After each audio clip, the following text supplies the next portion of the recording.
Previously on the Rubin Report. No! The lie is just worth it no matter what. Trans community needs abortion care. Jasmine Crockett was dethroned by a white progressive. But the UK would not join the initial strike on Iran. Michael Scott without the sense of humor. He went from Joe Camel to Joe Chemo.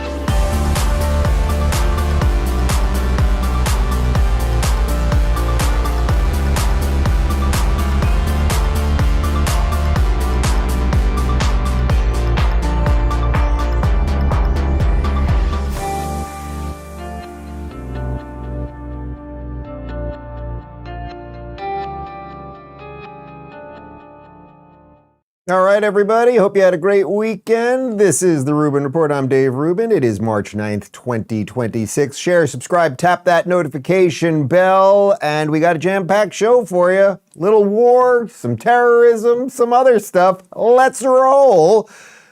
It's Monday, and that means we have to sometimes noodle, sometimes nudge, and sometimes credit my friend Bill Maher for what he's doing on Real Time on Friday nights over there on HBO. And a lot of people were looking at this past Friday episode going, what is he going to do? Because he's still a lefty. He still, I think, considers himself a Democrat. You guys get it. He's good on the important issues like free speech.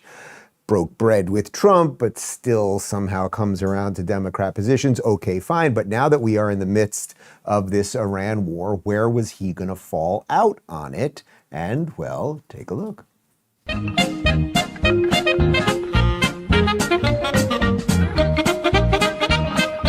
Also, this week, war.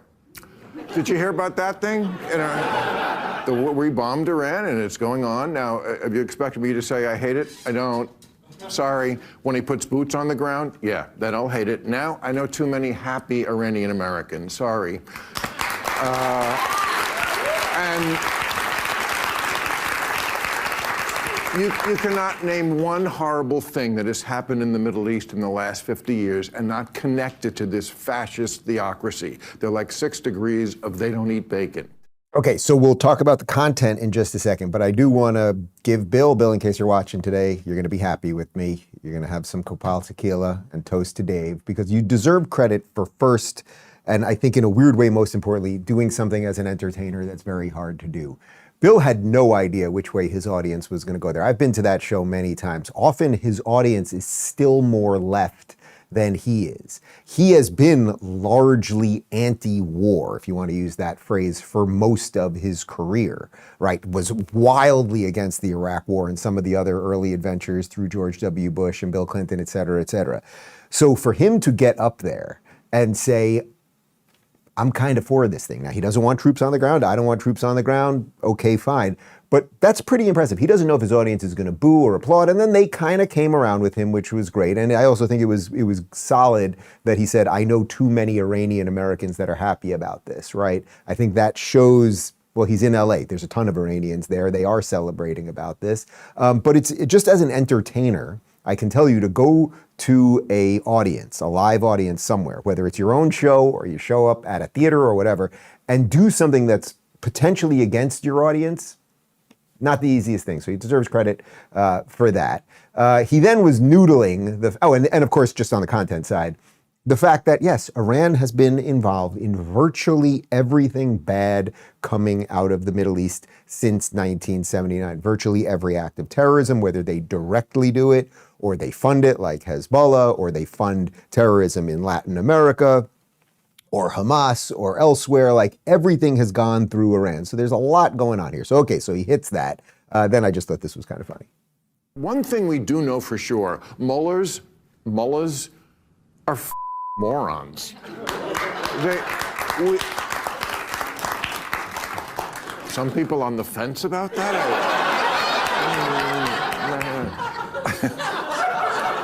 Okay, here's my evidence. They've known for months. We have the entire military surrounding their country. Everything is aimed at them. We know we're ready to take them out. They have their big meeting. They have everybody who's important in the country meet in one place. His office. They had another meeting of who was left. They call, I swear to God, this is not a joke, the Assembly of Experts. Otherwise known as the League of Extraordinary Idiots. and they get blown up again. I mean... Right. Have these guys not heard of Zoom? You would think that Zoom would be off the hook right now. Zoom downloads would be pretty high up and around right now. But yes, so they took out Khamenei and his main guys. Then they had another meeting. They took out all those guys. So they've taken out sort of the political leadership. They've taken out, I think it was 47 of the top generals. The war, and we'll get to Pete Hegseth in a little bit, continues to march on in a pretty positive way. But I want to show you one more clip from the episode because this was rather brilliant. This was rather brilliant. You know, I'm a big fan of receipts, right? You're on a show, you take out some notes and you call out the BS of usually the host, because if you're a sane person, you're going to be somewhat on the right and you're going to have to call out the nonsensical drivel of the lefty host. But watch what Bill Maher did right here to Adam Schiff. This statement from the administration: the president had the constitutional authority to direct the use of military force because he could reasonably determine that such use of force was in the national interest. That's too vague for you? Totally vague. Okay, because that's from Obama about Libya. Well,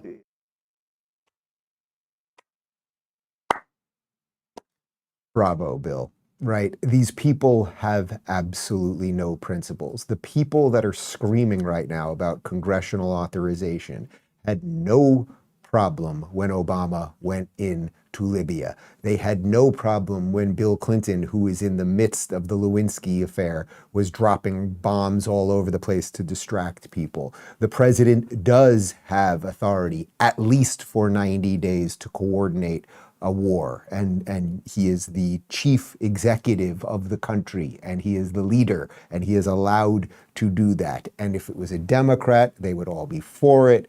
We all know that. And the other interesting thing that's been happening here is, so Trump, I think, has been very clear on what's going on here, and we showed you the video last week of him talking about Iran 40 years ago, right? And that when he ran in 16, the whole idea, he was running on Iran will not get a bomb, blah, blah, blah. So he's been wildly consistent. Then you've got Marco Rubio, who everybody, I mean, even the people that kind of hate Rubio are like, this guy, no one's walking around going, Rubio doesn't know what he's doing. You might say you don't like what he's doing or you don't agree, but nobody doesn't think this guy's competent. He's highly competent. And then you have Pete Hegseth, who has just been an absolute all-star communicator. So I thought this was good. This is my buddy Adam Carolla calling out the Democrats because they're basically, all they're saying now, because the war is going well thus far. It's war. Crazy things can happen, we'll see. But so far, we're doing everything we laid out to do with minimal blowback. And all the Dems keep saying over and over again is that we don't have a plan. Intellectual dishonesty pisses me off the most. And, you know, they had the briefing with Pete Hegseth and what's his name? Marco Rubio and stuff. And they kind of laid out what the next several weeks would look like. Yeah. And then every Democrat just came out and went, I have no idea what the plan is. I don't know what they were saying. They're talking about boots on the ground. Like, they just acted like basically Trump was just spinning a globe around and pointing at stuff, and they were bombing that. Like, so now let's show you some examples of that, because that is exactly what they are doing. I don't remember, someone in the comments can tell me, I don't remember any war in my lifetime. I was born in 1976. That's a long time ago. We used to have to climb uphill both ways in snow to do war with no shoes. I don't remember any war in my lifetime that has been communicated more clearly and properly. Now, maybe World War II was. That was before my time. It was probably pretty clear by the time Pearl Harbor was attacked what we were going to do and why we were going to do it. But think about the last 20 years. Iraq. Nobody even knows why we're in Afghanistan. It was the longest war in American history. But Iraq, which we were basically lied into. Afghanistan, we can do the laundry. Libya, etc. Here, they are telling us, but here's a compilation of buffoonish clowns saying ridiculous things. You know, usually when there is a plan, when they go out and they know they're going to do something, they're going to bomb something, they've talked to the American embassies to find out how many people are here, so they have some sort of plan to get them out. Is it always smooth? No, but there is some sort of plan to get them out. Mullahs in Iran, this is, again, Rubio's characterization, are madmen, and they believe in holy war, and they believe in killing the crusaders of the United States and the Jews of Israel. Into the region, we don't care if you live or die. To not make the distinction between like civilians and combatants just also strikes me as like wildly self-defeating at just the sort of tactical level. Yes. It's a moral abomination, and yes, it's tactically stupid. They bombed a submarine and just let the sailors drown to death. These people, that Muppet right there, out of all of them, that we're not making a distinction between civilians and military. You see how they're going to start. This is what the left is going to do. The 2 years of the Israel-Hamas war was a test for the West. Do you have the balls to do the right thing? Do you have the balls to defend yourselves?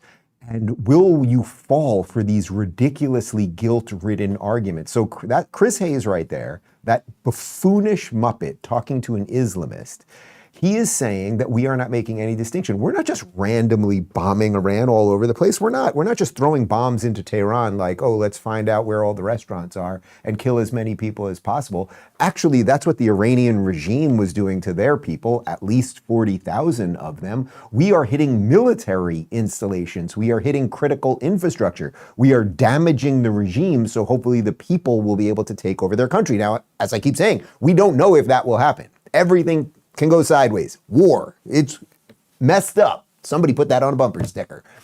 But the implication, Chris Hayes, he's not only lying, but it's the most disgusting possible thing you could say as our military men, as our service members are now flying over Iran, right? As they are doing extraordinary things that little Muppet with the hand up his butt would never do, could never do. Like, he's implying that they're just killing innocent people. And that buffoon Islamist, Mehdi whatever, went on to basically say that the American army is worse than the Nazis. I mean, these are just terrible people. Also, Whoopi completely made that up, that there's no plan here and we haven't evacuated people off bases and embassies and everything else. We played you a video last week of Rubio talking about how we're making sure that our citizens in these countries are taken care of and that they have evacuated people out of Israel and some of the other Gulf nations. Like, it's just lie after lie after lie after lie. Here's another lie. I can tell you this, Shannon. There was no imminent threat to the United States. Matter of fact, there was not even an imminent threat to Israel. But how do we define that if this is a country and its proxies that are continually attacking us and our allies, have active assassination plots against President Trump? There was a guy convicted in federal court this week connected to that. I mean, where do you draw the line between something being imminent and not? There's been 47 years of this conflict with Iran. There have been that pressure for much of the time. There was no imminent threat. There was no imminent threat. Now, that's interesting. We'll talk about the word imminent. Imminent means like pretty soon. Something pretty bad is going to happen pretty soon. Now, first off, Iran funded Hamas during October 7th. Putting aside if you don't care about Israel and Jews, and that's just fine. They killed 47 Americans. And they killed how many different countries were represented in the October 7th attacks? How many people? Can we just Google that? How many different nations had people killed? I think it's about 20 countries, meaning there were Australians and there were people from Thailand and Canadians, et cetera, et cetera. You might think that's an act of terrorism that's worth responding to. But even putting that aside, Iran has now attacked probably about 12 nations since being attacked, right? So Israel and America attack Iran. Iran's response is to lob rockets at UAE and Qatar and Lebanon and Jordan. So these rockets are flying all over the place. So would you wait? So that would sort of give you the hint that Israel and America aren't really the enemy here. We're working with all of these nations now to defend them. We're quite literally knocking rockets out of the sky to defend these nations while Iran is attacking them. Actually, as of this morning, Iran shot a rocket towards Turkey. Turkey's a NATO ally. It shouldn't be a NATO ally, but it is a NATO ally. So there's some weird stuff going there. How many nations? Citizens from 40 different countries. Citizens from 40 different countries were killed on October 7th. So every one of those 40 nations would have a right to be pissed at Iran, right? Putting aside, again, what you think about Israel or Jews or anything else. But this is what they do. They lie about it. It's not just that they lie about everything. They'll just never do anything. I guess that's what it is more than anything else. The Democrats will never do anything about anything bad, probably until it's too late. I think that's basically where we are at. Imagine where we would be. Look, we know. Imagine where we would be if Joe Biden and or Kamala Harris was in charge right now. Well, Barack Obama was giving them, I think it was $54 billion. There were 2 truckloads of money that just showed up. And we played you the video last week where Obama's like, we're giving them this money and this will help the people of Iran do good things. And it went to a war machine. We know that. We know that. And Kamala Harris, this is a woman who studied the maps of Rafah. real wizard over there. But as the war goes well, as Trump communicates it well, what can they do? Well, they can lie, right? We know they can lie, and they can just lie and lie and lie and lie and lie and lie. What else they can do? Well, they can scream like psychotic lunatics. Here's James Carville. Look, you fat Trump, if you listen to this, you listen good, because what I'm getting ready to say is what a lot of people in this country speak for, who I speak for. And I speak for a lot of people. You hear me, you fat asshole? This is what we believe. You're right. I got Trump derangement syndrome. I hate the mother. And you know what? I don't want to get rid of it. I don't want to get better. I want to get worse. I want to hate him more. I pray to God in heaven, God reign the righteous reign of Trump derangement syndrome. Pray for me, Lord. I'm your vessel on this earth. Pray for the people that listen to this. We want more. We want to hate the son of a bitch so much that we can't see straight. You know, I don't know if I've ever said this on the show, but that guy needs to find Jesus. I mean, what? And you might go, all right, it's just performative, whatever. This guy was a mainstream Bill Clinton campaign leading Democrat for decades. He's also the buffoon who I went on Real Time with Bill Maher with and had to explain the very fine people hoax. And then he literally just crumbled he was like, and crumbled into the table. But that level, what are you upset about right now? Like, I get it. You don't like Trump and okay, fine. But what are you're frothing at the mouth like a dog with rabies, screaming into your webcam about Donald Trump. What horrible thing has happened over the, 10 days into this thing, basically 9 days, something like that. We lost a few servicemen, and that actually is horrible. But I'm going to guess you're not going to mention any of their names when you're screaming into your webcam. That is, I think we've lost 6 or 8, something like that. And that is terrible, actually. And that is the cost of war. That is the cost of defending freedom. But what are you screaming about? That we might free the Iranian people? That we might take out the #1 state sponsor of terrorism? That we might hamper the people who are exporting more oil to China when we are in a sort of collision of societies with China? Like, what are you screaming about? I don't think you know, other than you hate Trump, and that's why you're screaming. So now let's jump to Palantir CEO Alex Karp. I love showing you videos from this guy who just calmly explains here the mental condition of the modern progressive. Alex, what did you mean earlier when you said progressives want you to be poor? I may be paraphrasing incorrectly, but what? The modern progressive movement is clearly not progressive. Progressive is defined by the working class do better tomorrow than they did today and know it. Right. Okay. To do that, you need things that you can do at scale now. Vocational training on AI-based systems.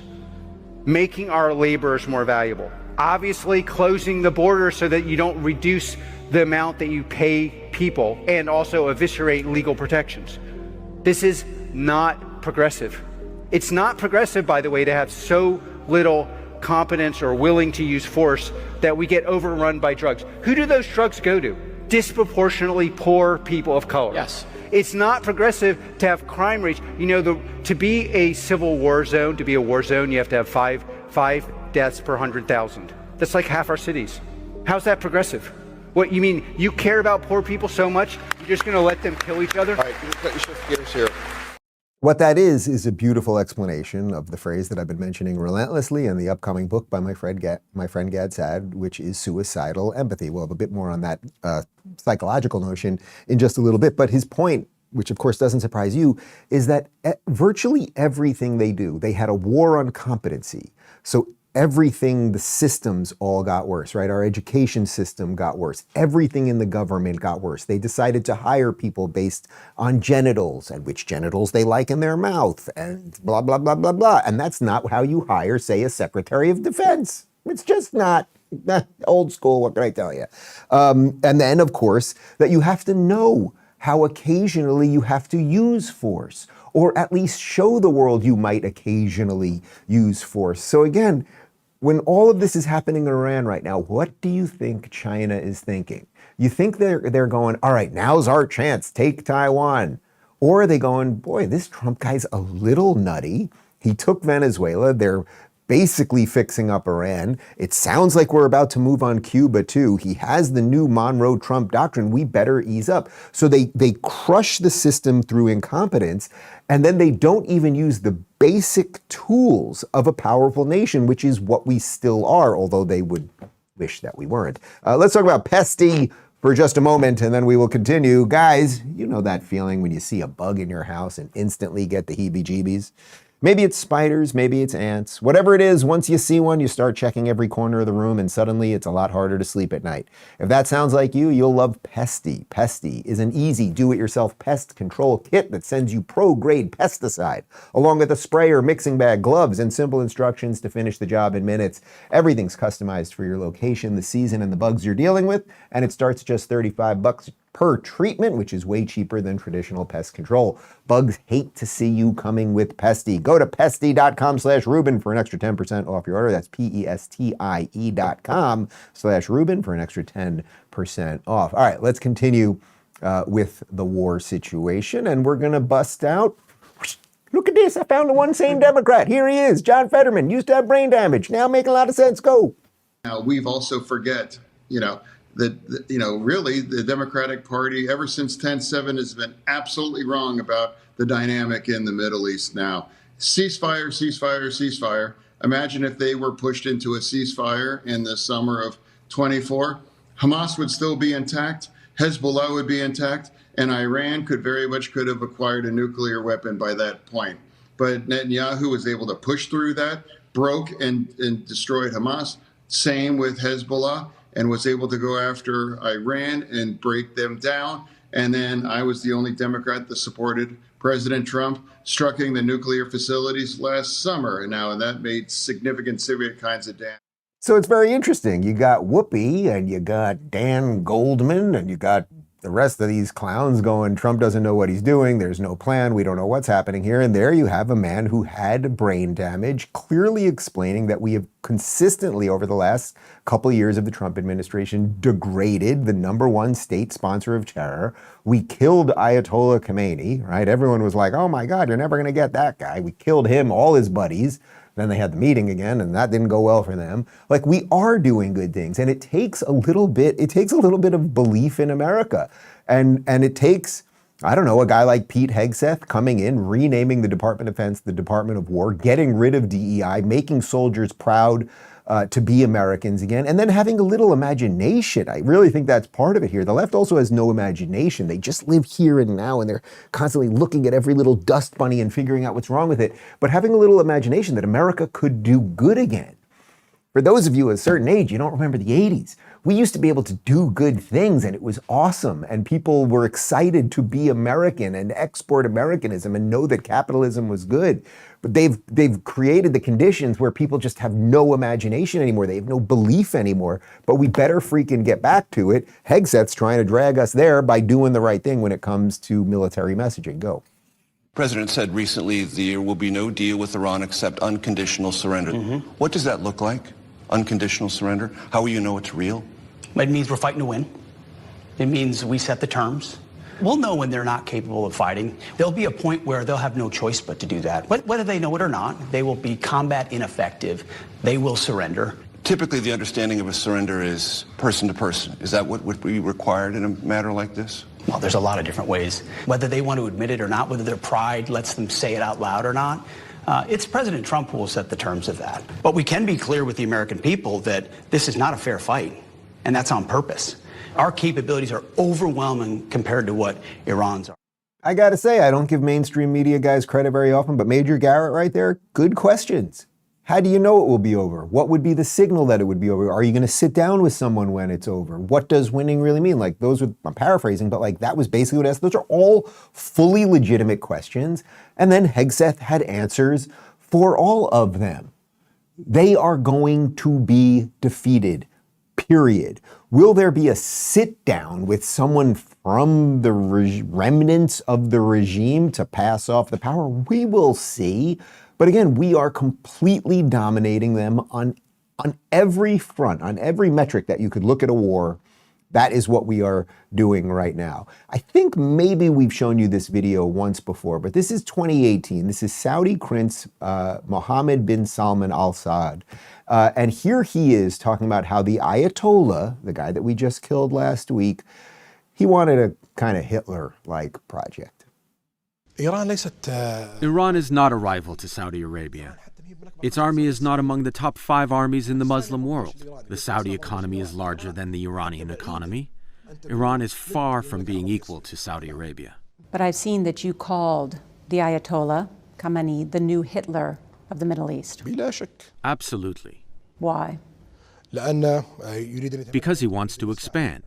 He wants to create his own project in the Middle East, very much like Hitler, who wanted to expand at the time. Many countries around the world and in Europe did not realize how dangerous Hitler was until what happened happened. I don't want to see the same events happening in the Middle East. That's pretty interesting. I mean, I can't tell you every political or philosophical or religious belief of that Saudi crown prince right there back from 2018, but he's making the point that Iran was expansionist, meaning they set up proxies in other countries to do their bidding, right? Lebanon has been basically a failed state. Lebanon, which everyone used to say is Beirut will be the Paris of the Middle East. That's what everyone said in the 70s and 80s, and it was a Christian nation.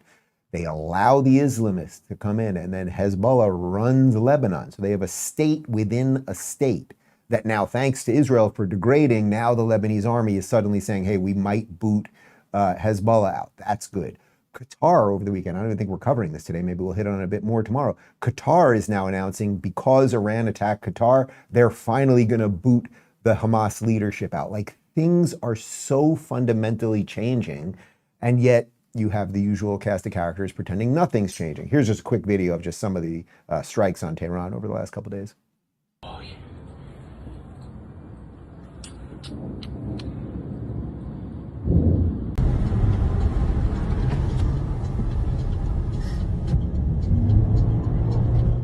Now, contrary to what Chris Hayes said, they are hitting oil refineries, they are hitting critical infrastructure, they are hitting regime strongholds. Those are not explosions from hitting some random apartment where people live. I mean, that guy should be fired. Like, he should just be fired, and that's not cancel culture. Whatever it is he purports to be, an impartial journalist is the furthest thing from what he is. Speaking of someone who I think purports to be a impartial journalist, but has become, I would say, basically the most ridiculous, ludicrous, I don't know, mentally unstable pundit, certainly on the right. We covered him quite extensively on Friday. Tucker Carlson, who blurbed "Don't Burn This Book," by the way. Here he is explaining, you know, he's been very against this war, which, by the way, you can be against a war and that can be perfectly fine. But here he is explaining what some of his problems with Trump's policies. Unconditional surrender means foreign troops get to rape your wife and daughter if they want. And everyone knows that. And that has been, if there's one consistent lesson of history, it means unconditional surrender means foreign troops get to rape your wife and daughter. Everyone can feel that. That's like the most atavistic instinct there is. And so to avoid that, people will do anything. And so in this case, of course, we don't have the ground force necessary. I don't think Americans would voluntarily participate in it. I just don't think we can do that. It would require weapons of mass destruction. It would require presumably nuclear weapons in order to do that. And let's not lie to ourselves. We're moving toward that. Okay. Tucker, who I'm telling you, if you just want like my blue sky thing with this guy, is every single thing he says is a lie. Every single statement that comes out of his mouth is a lie or a confusion or an obfuscation. First off, the implication. Now, I don't want troops on the ground. Bill Maher doesn't want troops on the ground. I don't know anyone that wants troops on the ground. The idea here is we're going to degrade the regime enough so that the Persian people will take back their country, that Pahlavi will come back. It's not going to be easy. That is the idea here. There might be some Kurds on the ground with weapons. We'll see about that. But the implication that somehow if they just give up, right? What he's basically saying is if the Iranians give up, that we're going to come in and rape their women and kill them. it's completely absurd. It's wildly offensive. And also that we're going to nuke them, Like, come on. If we wanted to nuke them, we could have done it well, you know what? We could have done it 30 years ago. We could have done it 20 years ago, 10 years ago, 2 weeks ago, or yesterday. And we haven't, right? We're not looking. We are different. But I don't think he likes America. I don't think he actually believes that America is fundamentally a good force for the world. And I think what he's trying to signal to people there is he's the good guy. Tucker is the good guy in all this. That's why he talks in this very fake way. I find it very difficult to listen to him, actually. It's like he talks in this he's out there for everybody. He wants to help everybody. He's just better than you. And our troops and Donald Trump, they're all mean and they're warmongers and everything else. This is the same man who back in May, when our B-2 bombers went into Iran after that 12-day war and ended that thing, he said it was going to be thermonuclear World War III. That's what he said. But this sort of suicidal empathy, we usually apply it to people on the left. It is also something that apparently some people on the right have, although I think with him it's a little more of a nefarious means. Here's an old video, I think we've shown you this once or twice before, Jordan Peterson talking to Piers Morgan about what the biggest threat is actually in the West. What do you think the biggest threat to mankind is? Narcissistic compassion. Now AIs, it's a threat too, but if we had our act together ethically, it's possible that AI could become a useful servant rather than a tyrannical master. You don't want to automate your tyrannical masters, and that's the danger. That's one of the dangers of AI. Okay, so the way I'm connecting those, it feels maybe a bit of a jump. I keep quoting Gad said, suicidal empathy. I think most people understand what that is. It's like, let everybody into our country. It's worse off for them. Oh, they appear to be brown and different. Let them in because I'm empathetic. And ultimately what you do is you create a suicidal situation in your country, which will be overtaken by crime and terrorism, and your culture will be degraded, et cetera, et cetera. What Jordan is talking about there is narcissistic compassion. And these two things, I think they really work well together. It's a toxic stew, but narcissistic compassion. I will be so compassionate because there's something about me. There is something about me that is wrong, that we will not create the conditions to build anything successful in the future. And it's like, I don't think it's that way. I think right now, as I have consistently said for 9 days, and if I'm proven wrong, I'll be proven wrong. It's part of, if you talk for a living and you tell people what you think, what might happen. I think that Donald Trump and Marco Rubio and Pete Hegseth and the rest of this administration deserve our trust right now. They deserve our Trump as well, but they deserve our trust. And so far, so good. And we should be rooting for them and cheering them as opposed to what Tucker is doing every day, which is absolutely undermining them and defending the jihadists, and every episode now bringing on lefties to glaze them while every time he brings on someone on the right, he tries to destroy them. But okay, let's shift hemispheres altogether. Let's come on back this way, because in Miami over the weekend, we had some of the best, we got some good world leaders out there. We got Milei over in Argentina. We got Bukele in El Salvador, and we got that Donald J. Trump guy. And they all met here in the fair city of Miami. Listen to this from the White House. President Donald J. Trump with leaders from across Latin America at the Shield of America's Summit. And yes, that was in Miami. They call Miami North South America, right? Because we're basically the southernmost part of the United States, right above South America, so they call us North South America. So Donald Trump met all of these Latin American leaders, chatted about a whole bunch of stuff, much of it focusing on Cuba. As we achieve a historic transformation in Venezuela, we're also looking forward to the great change that will soon be coming to Cuba. Cuba's at the end of the line. They're very much at the end of the line. They have no money, they have no oil. They have a bad philosophy, they have a bad regime. Cuba's in its last moments of life, as it was. It'll have a great new life, but it's in its last moments of life the way it is. What will you do, take about 2 days off, Marco? No, he won't. Maybe an hour. He'll take 1 hour off, and then he'll finish up a deal on Cuba.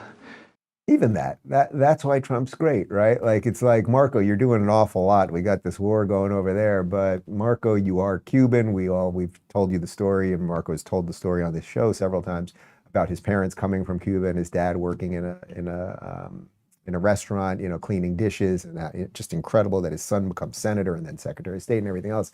But Cuba's in a lot of trouble, and I think what Trump is showing right now, and again, this gets to you got to trust this guy who's been right about most things and directionally right about virtually everything, and hyper competent and dealing with the worst forces in the world on the other side.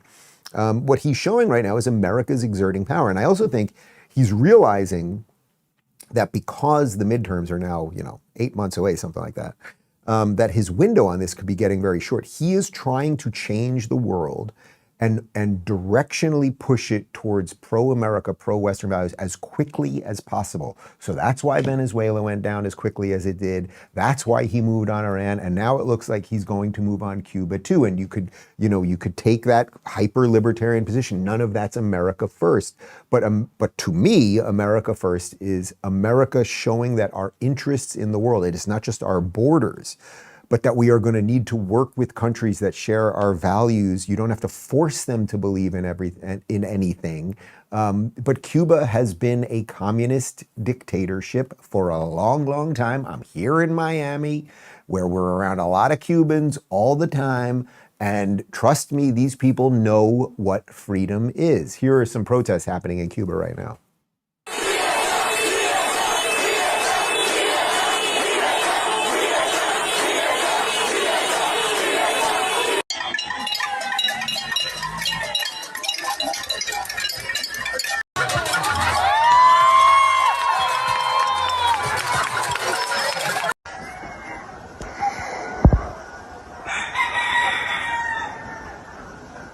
All right, and we even have the chickens out here in Miami too, because sometimes I just hear a rooster crowing early in the morning. Again, you might take the position, we shouldn't care about what's going on in Venezuela, we shouldn't care about what's going on in Cuba and Iran and everything else.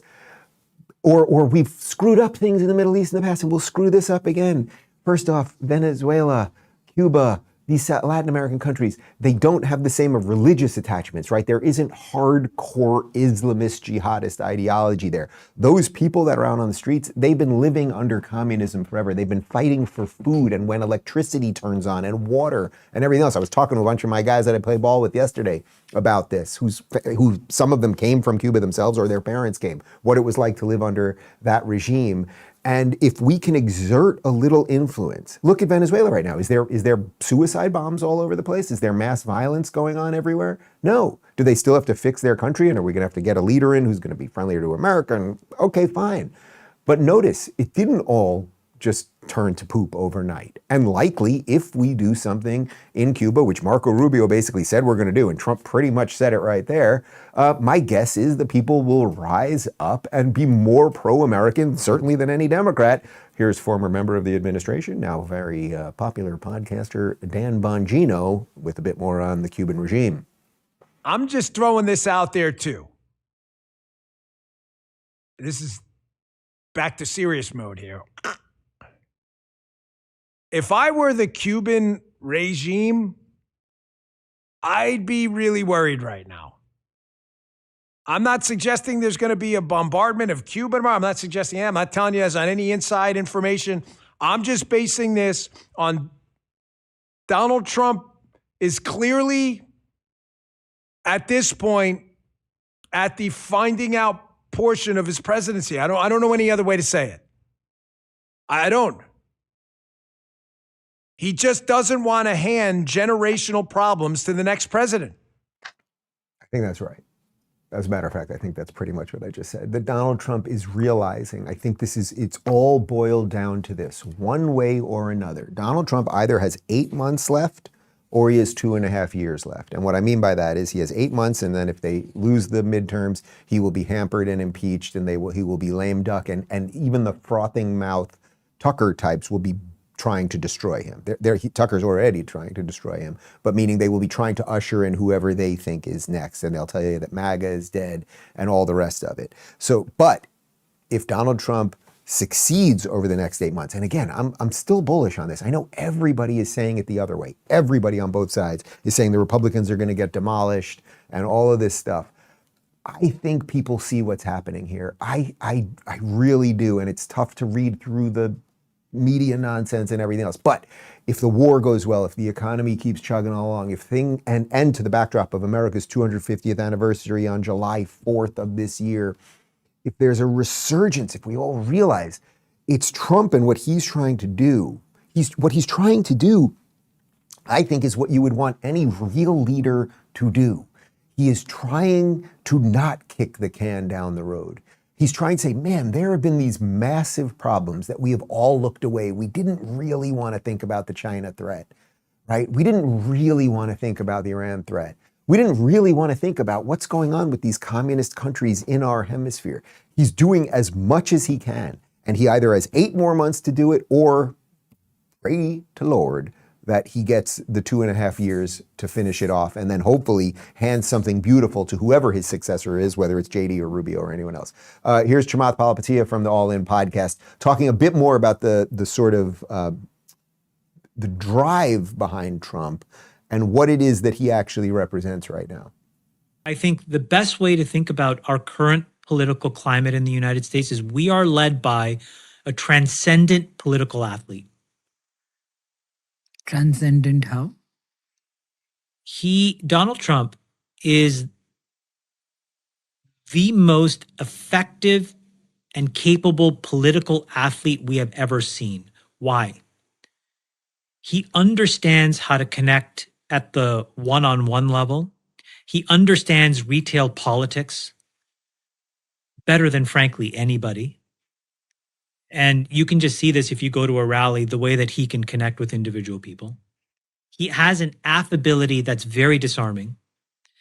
And yet, because of his business acumen, he has a way of negotiating that I think is just very hard for the learned non-business person to compete with. You know, there's that very famous Mike Tyson quote, everybody's got a plan until they get punched in the face. Mm-hmm. I think the president has an incredible ability to negotiate. Yeah, I think that's right. He's got a plan. I really like that line. He's a transcendent political athlete, right? Like, we have our Michael Jordan right now. Everybody, you remember Jordan, the peak years of Jordan, everybody tried to take him out. Let me see if I can do it. Let's see. So first year in the finals, Magic tried to take him out in 91. Clyde tried to take him out in 92. Barkley tried to take him out in 93. He sat out in 94, 95. Came back 95. That doesn't really count. 96, Peyton and Kemp.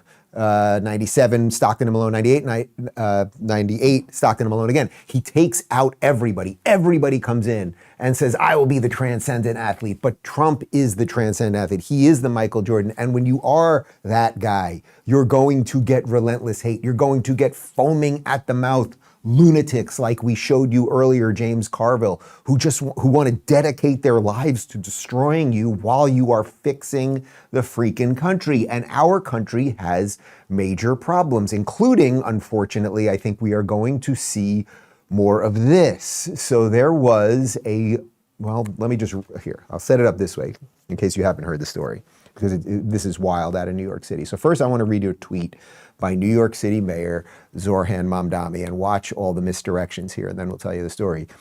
Yesterday, white supremacist Jake Lang organized a protest outside Gracie Mansion rooted in bigotry and racism. Such hate has no place in New York City. It is an affront to our city's values and the unity that defines who we are. What followed was even more disturbing. Violence at a protest is never acceptable. The attempt to use an explosive device and hurt others is not only criminal, it is reprehensible and the antithesis of who we are. I want to thank the brave men and women of New York City Police Department who acted quickly to keep New Yorkers safe. Our officers ran towards danger without hesitation, demonstrating once again the courage and dedication it takes to protect this city every single day. My administration is closely monitoring the situation, and I remain in close contact with our police commissioner. Connor, leave that up for just a second, because it's interesting. You read this. Okay, so this guy, Jake Lang, who Mamdani tells you is a white supremacist. Okay, I don't know enough about Jake Lang to comment on that. I know he does not like radical Islam for sure, but it's a affront to our city's values that this white supremacist showed up. What followed is even more disturbing. And then he talks about this explosive device. He doesn't tell you who brought the explosive device. It kind of sounds like it was one of Jake Lang's buddies. But that's not what happened. Here's a little bit more from Mamdani. This is from this morning before we unpack what actually happened.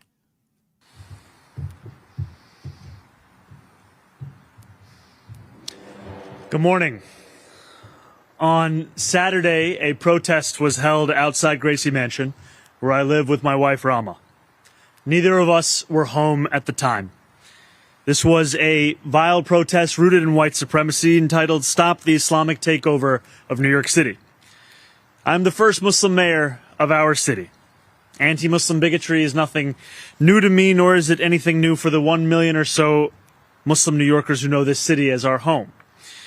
Listen to me. This man is evil, and now I'm going to explain it. I mean, if you're watching the show, you know he is evil, and he's using confusion and conflation. He's implying that someone came outside of Gracie Mansion because he is the Muslim mayor to kill him or throw a bomb and kill him and his supporters and his wife and somehow Islam and Islamophobia and the rest of it. Do we have video of the guy throwing the... Oh, we do?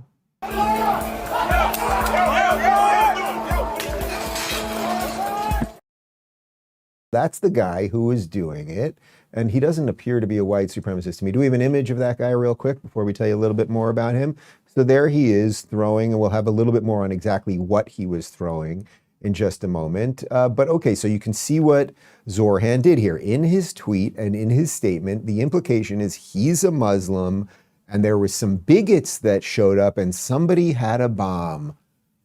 But it turns out, well, yeah, it wasn't Jake Lang or the white supremacists. That guy was a jihadi himself. Listen to this from Bill Maher on Fox. New, per 3 federal law enforcement sources, the 2 suspects arrested by NYPD for throwing an IED after yelling Allahu Akbar at a protest in New York City are both believed to be U.S. citizens. Emir Balat and Ibrahim Kayumi are in custody, and NYPD confirms it was a real IED. Here's a bit more from Illusion. More, I'm told by federal law enforcement sources that a New York City IED suspect Emir Balat's parents are both from Turkey and were naturalized into U.S. citizens in 2017, where Ibrahim Kayumi's parents are both from Afghanistan. Mom naturalized in 2009, dad in 2004. So do you get what happened here? 2 Islamists, it sounds like second-generation Americans, one from Turkey and one from Afghanistan, yelled Allahu Akbar through an explosive device at the purported white supremacists. I'm not defending, I'm not even commenting on any of the things that Jake Lang or that crew did. They are exercising their free speech. You like it, you don't like it. This is the same New York City that they'll allow Hamas supporters to stand outside temples and scream at random Jews, right? So, okay, New York City has fostered and created really an untenable situation that will obviously get much worse. But what the disgusting part of this, outside of the bomb that the jihadists threw, is that the mayor is pretending he's the victim of this thing. Evil, extraordinarily evil. Here's former NYPD Inspector Paul Morrow explaining what this TATP bomb actually is. Fox News has learned of a disturbing development involving the type of explosive used in the attempted attack and just how dangerous it is. First of all, let me start by saying New York City got extremely lucky yesterday. TATP is enormously volatile. It is not very stable. It's extremely powerful. And it is the footprint, and if you go by past events, of serious bombing attacks. The London 7/7 attacks, Richard Reed's attempt on a plane. Many of us remember the Ariana Grande attacks outside the Manchester Arena. These are situations where you're well into double figures of people killed, never mind injured. So this was a very, very serious attempt, much more serious, I would argue, than it likely seemed to many right initially. Okay, so this is now serious stuff. I have been telling you for a while that obviously you have these people who dress up like Hamas member jihadis wandering through New York City. Eventually, of course, they'll strap suicide vests on, right? That's the one thing Palestinianism has ever exported. Of course they're going to do that. Or they will throw bombs into the crowd. But the level that this Mamdani will lie at is extraordinary. He's out there pretending he's the victim. It's guys who like him, right? It's guys who like him that threw a bomb at the protesters. Now, you may not like what those protesters were saying, the anti-Islam protesters. You may not like it, but you can't bomb them and kill them, which is what they were trying to do here. Now, of course, it's not just that Mamdani lies about it, but mainstream media, of course, is going to lie about it. Look at this tweet from TMZ. Suspicious devices found outside Zohran Mamdani's residence. That's an interesting way to put it. I mean, a jihadi yelled Allahu Akbar and threw a bomb, but it's a suspicious device found outside Zohran Mamdani's residence, implying that they were trying to kill Zohran Mamdani. Well, thankfully, we now have community notes on X, and it wrote misrepresentation. Devices were thrown by counter-protesters at anti-Mamdani protests. Numerous media sources have reported that Allah Akbar was yelled by the counter-protesters with the device. Law enforcement has confirmed that Mamdani is not believed to have been the target. So Mamdani is pretending that a bunch of, well, he's not even saying jihadists or anything else. He wants you to think that a bunch of white supremacists showed up to Gracie Mansion. I used to live right there, by the way. He used to show up right there and throw a bomb at him because he's Muslim, but it was Muslim jihadists who did it. And the mainstream media is running with that. And it wasn't just TMZ that did it. There were all sorts of headlines from CBS and the rest of them. So what do we do about this? Well, the problem in New York City is you guys are just screwed. I mean, he is going to keep lying. There are going to be more of these attacks.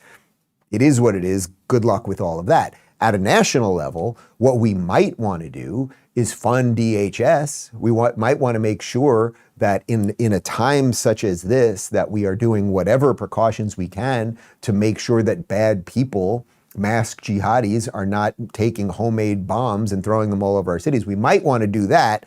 But here is Timu Obama, Hakeem Jeffries, defending the fact that the Democrats have now defunded DHS because of ICE, even though, as we have pointed out a gajillion times, ICE is funded through 2029. Completely and totally out of control group of people. It's the reason why we are in a DHS shutdown right now, because Republicans have refused to agree to the type of bold, transformative, meaningful, and dramatic reforms we are demanding in order for the Department of Homeland Security funding bill to move forward. And I won't go through all of the demands, much of which we've talked about repeatedly in the public, but one of those demands is keep ICE out of sensitive locations. What does that even mean? Keep ICE out of sensitive locations. Keep ICE out of the place where ICE might be able to find people who are here illegally. Don't let ICE do what their job is. I am a robot. He is a robot. I am telling you, I've said it a million times, he is the freaking Men in Black. You'd crack open his face, little robot in there controlling him. He is not a real person. I don't know you got lizard man Gavin Newsom, we'll get to him in a second, and you've got robotic, alien-controlled Timu Obama, Hakeem Jeffries. But it doesn't matter what you say, because ICE is funded. It's funded. They've got the cash. They're not going anywhere. Stop fighting with these people. Could you guys ever care about the American people instead of caring about jihadists, murderers, rapists, fentanyl dealers, crack addicts, etc.? From Robot Man to Lizard Man, here is Gavin Newsom implying that if somehow we ask people to have an ID to vote, we're going to lose the country. What's the SAVE Act? That's not about ID. It's about registration. It's about who gets to vote, who doesn't get to vote. They are not screwing around. We will lose this country. But first, we cannot lose our minds over this shock and awe. Well, Gav, I can talk like you too, because, okay, I talk like this. I'm Gavin Newsom with my prepackaged lines. Having an ID to vote is something that every civilized nation on earth except the United States of America has allowed. It's not about IDs, it's about registration. Okay, have an ID, register to vote, and then vote. But Gavin Newsom, as insane and evil and horrible and demented and twisted and corrupted as this man is, he is going to get worse because because he's nothing, because he is a vapid lizard man in a suit. He has to go where warmth is. This is what lizards have to do. You know, they're a cold-blooded animal. We'll do a little biology today. Lizards are cold-blooded, unlike humans who are warm-blooded. We can generate heat. Lizards need warmth, and that's why if you ever had a lizard or a snake as a pet, you would get a warm rock, and they would sit on it to stay warm. That's how they stay alive. And what he sees now as the warm rock, He's a lizard, and what he sees as the warm rock is the loony progressives, right? He doesn't think that just being an old school Democrat is going to work anymore. So he wants to go to the warmth rock. He wants to ensconce himself over it and suck it dry, basically. So here he is saying that he would go on the podcast of lunatic leftist. I mean, I used to know this guy, total whatever, Hassan Piker. You know, and I'm out there at TwitchCon. I'm meeting with gamers and streamers. I'm doing Fortnite Fridays. Would you go on Hassan's show, Twitch? Speaking of which, Hassan Piker, you might. Yeah, which I've said in the past. All right, he's playing Fortnite. He gets it. He's so cool, right? He's on the Twitch streams and he's doing all that stuff. Like you could see as he's laughing as he says it, he doesn't even believe it. But this is what you want to do, Dems. This is what you want to do. You want to hand it to the video gamers and the streamers. Well, here is this Hassan lunatic. This is about a week ago, telling he has a huge audience. You may not know who he is, but your kids likely do. He has a huge audience, and here he is telling young people that suicide bombing is silly. Just go out there and I'll tell you how to build a suicide drone for yourself. You don't have to kill yourself, but you could just buy some cheap stuff and blow up some stuff. You really don't need suicide bombing anymore. You know, because like the Taliban guy was like, oh, you have nuclear arms, but we have like suicide bombers. Like we'll just blow up your country with suicide bombers. And it's like, you really don't need that anymore in drone warfare, right? You don't need that at all. Just make fucking drones. You can purchase them from, you can purchase them in the online marketplace. Like China literally sells like explosive ordnance delivery mechanisms that you can put to a DJI drone that you can purchase like at virtually no significant cost in comparison to like, sophisticated equipment that you need to put together. All right, first off, apologies. I'm really trying to watch the F-bombs there. We didn't bleep that one. That one's on me. But secondly, you can see his chat thing going over there. This guy has hundreds of thousands, if not millions of viewers daily, and they're all kids, right? There's no functioning adult that's watching that guy. But he has basically, I don't know, probably 14 to 25-year-olds watching him all day long, and they're radicalized and brain broken, and they're in Fortnite all day and hopped up on, what are the kids on? The Takis and the Prime and the what are they smoking? And they're on the peptides and the vapes and all the stuff, and their brains are broken, and they're being told America's evil. And then there's their influencer leader telling them that don't even bother about it. We're just going to skip over the suicide bombs in America. You don't have to do that anymore. Here's how you buy suicide drones.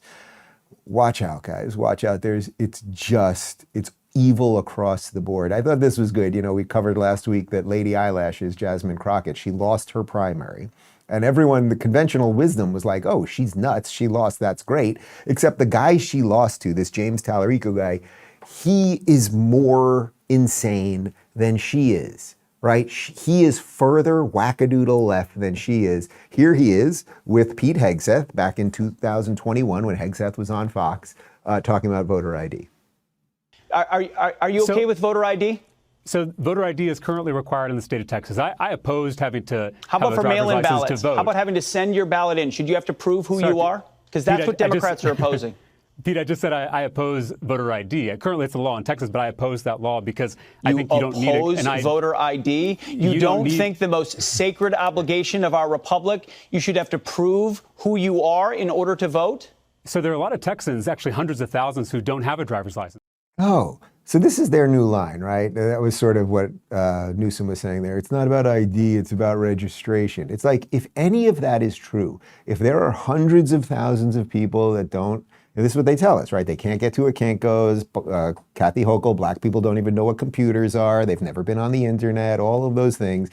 What you would do is, if you cared about election integrity, if that's what this was really about, you would put together a massive program to make sure that every black person, because it's always about black people for them, would be able to get an ID. But they never do that. They love taking your money for government programs, but wouldn't you just create a government program to give people IDs, which actually we already have? And again, I keep seeing black people on planes. I don't know if it's just the airlines that I'm flying on or whatever. But now let's jump over to, we'll connect this to just sort of where the Democrat Party is at and how it got there. Well, much of it got there because of Barack Obama, right? Barack Obama came in with hope and change. It was hope and change. He got a Nobel Peace Prize right when he was elected, when he did absolutely nothing, just because he was a well-spoken black guy with nice teeth and was saying all the right things, and everybody was in some sort of fever dream. Jesse Jackson died a couple days ago, and they had his funeral. Now, Jesse Jackson's son, before the funeral, requested that all the speakers not do politics, but they're Democrats, and that's what they have instead of God, so here's Obama. We are living in a time when it can be hard to hope.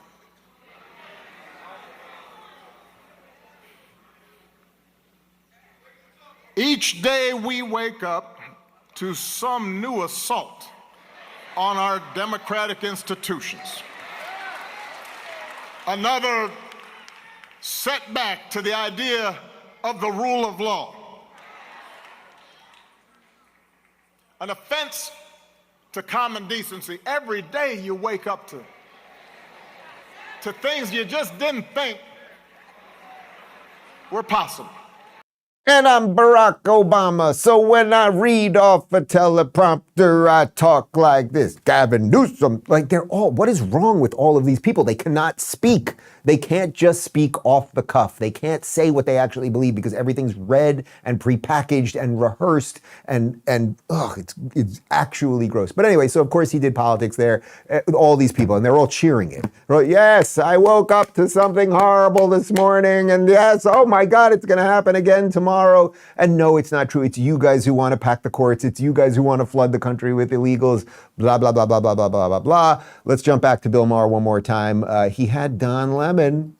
He had Don Lemon on the program. Don Lemon, who burst into a church and harassed little kids recently. So you get on the PR tour after something like that.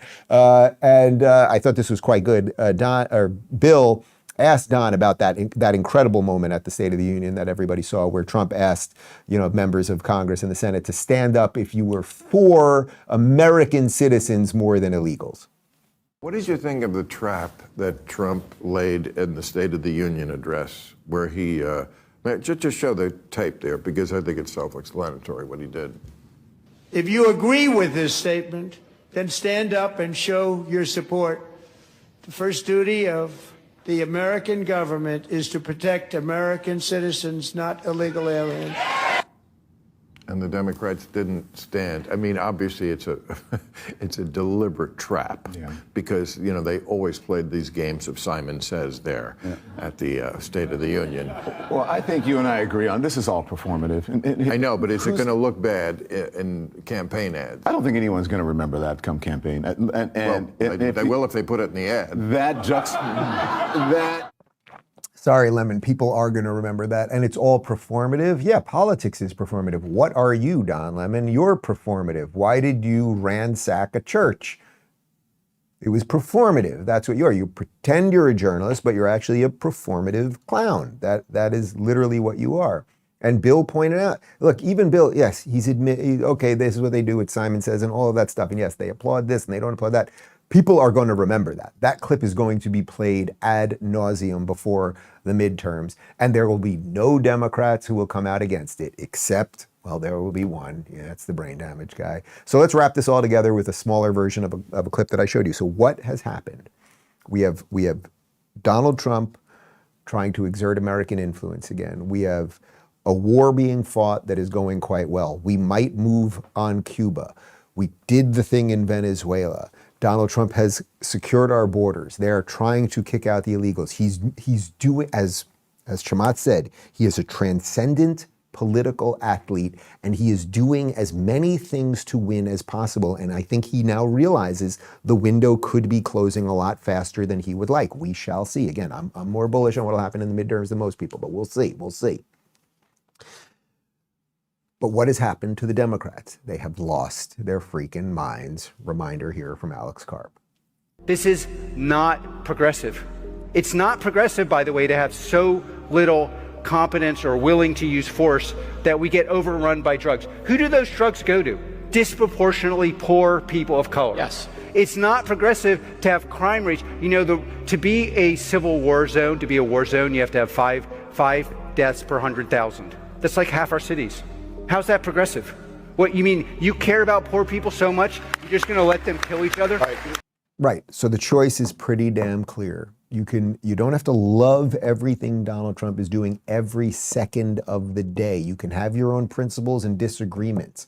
But broadly, what the Republicans have and what Donald Trump now represents is saving Western civilization and the United States, which is quite literally the Earth's last great hope, or we have the descent into absolute chaos, which is sort of like having a mayor in New York City when a bomb is thrown, pretending that he's the victim, even though it was a jihadi who's on the same side of him doing it. That is our program for this Monday. I hope you enjoyed it. Thank you for watching. We've got a post-game show in 30 seconds. RubinReport.locals.com. See you tomorrow.